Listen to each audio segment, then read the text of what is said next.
Hi అండి, welcome to స్వయం పాకం. ఈరోజు మనం కరకరలాడే ఫిష్ ఫ్రైని ఎలా తయారు చేయాలో ఈ వీడియోలో చూడబోతున్నామండి.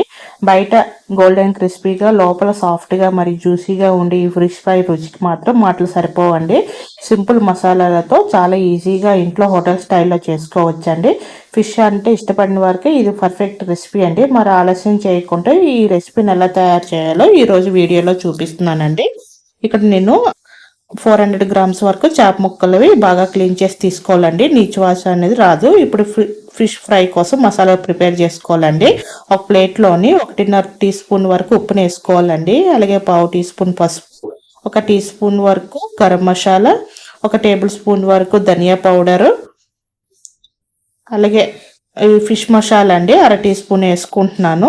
ఇంట్లో రెగ్యులర్గా వాడే కారం అండి 1 టీ స్పూన్, అలాగే కలర్ కోసం కాశ్మీరీ రెడ్ చిల్లీ పౌడర్ అండి 1 టీ స్పూన్ వేసుకుంటున్నాను. అలాగే 1/2 టీ స్పూను మిరియాల పౌడరు, అలాగే 1/2 టీ స్పూన్ జీలకర్ర పౌడర్ని వేసుకోవాలండి.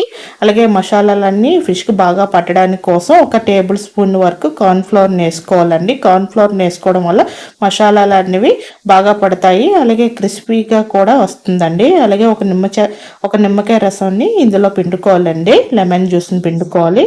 ఇప్పుడు మసాలాలన్నీ కొద్దిగా 1 టేబుల్ స్పూన్ వరకు వాటర్ని వేసుకొని ముందుగా ఒకసారి అన్ని కలిసేటట్టు ఒకసారి బాగా కలుపుకోవాలండి. ఏమైనా తక్కువ ఎక్కువ అయినా ఇప్పుడు మసాలా కొంచెం టేస్ట్ చూడండి, ఉప్పు సరిపోతే ఇప్పుడు వేసుకోండి. ఇప్పుడు ఇందులోని 1 టేబుల్ స్పూన్ వరకు అల్లం వెల్లుల్లి పేస్ట్ అండి ఫ్రెష్గా దంచింది వేసుకోండి.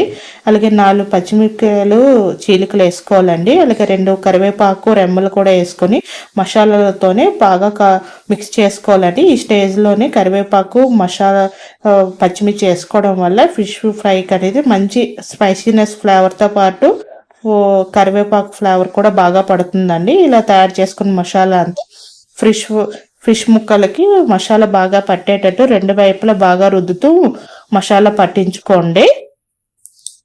ఈ కలిపిన మసాలా ఫిష్ ముక్కలకి ఈ విధంగా పట్టించుకోవాలండి.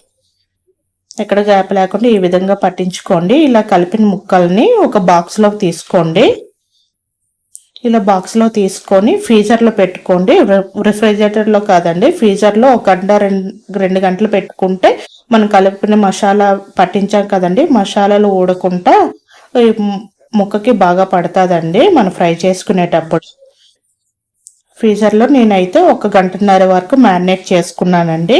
1 గంటన్నర తర్వాత ఫిష్ ఫ్రై చేసుకోవడం కోసం స్టవ్ మీద ఒక కడాయి పెట్టుకొని అందులో 6 టేబుల్ స్పూన్ వరకు ఆయిల్ వేసుకోవాలండి. ఆయిల్ బాగా వేడెక్కినాక ఇదిగోండి, ఇది నేను మ్యారినేట్ చేసుకున్నాక ముక్కలు బాగా ఫిష్ ముక్కలకి అన్ని మసాలా అనేది బాగా పట్టింది.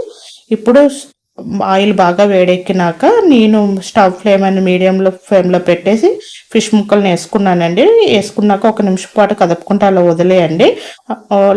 వెంటనే కదిపితే ముక్క మసాలా అనేది ఊడిపోతుంది.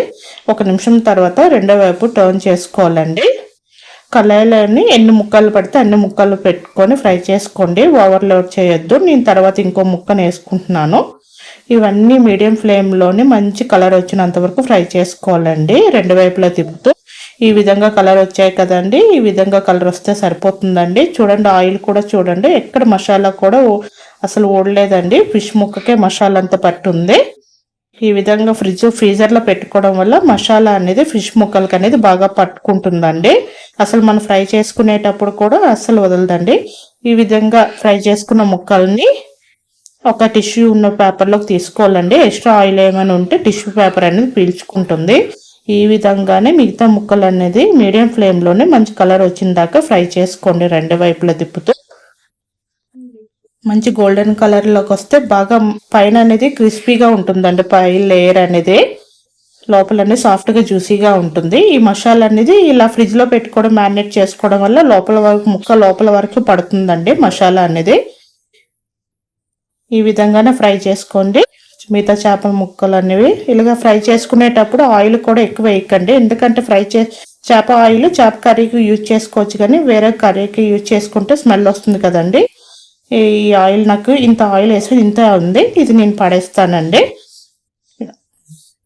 ఈ విధంగా ఫ్రై చేసుకున్న ఫిష్ ఇవి స్టార్టర్గా తీసుకోవచ్చు, లేదా పప్పుచారు సాంబార్ చేసుకునేటప్పుడు సైడ్ డిష్గా కూడా చేసుకోవచ్చు అండి. చాలా టేస్ట్గా ఉంటాయి. మీకు నచ్చితే ఈ విధంగా ట్రై చేయండి. ట్రై చేసి ఎలా వచ్చాయో నా కామెంట్ సెక్షన్లో చెప్పండి. మీకు కనుక రెసిపీ నచ్చినట్టయితే లైక్ చేయండి, షేర్ చేయండి, నా ఛానల్ సబ్స్క్రైబ్ చేసుకోండి. Thank you for watching.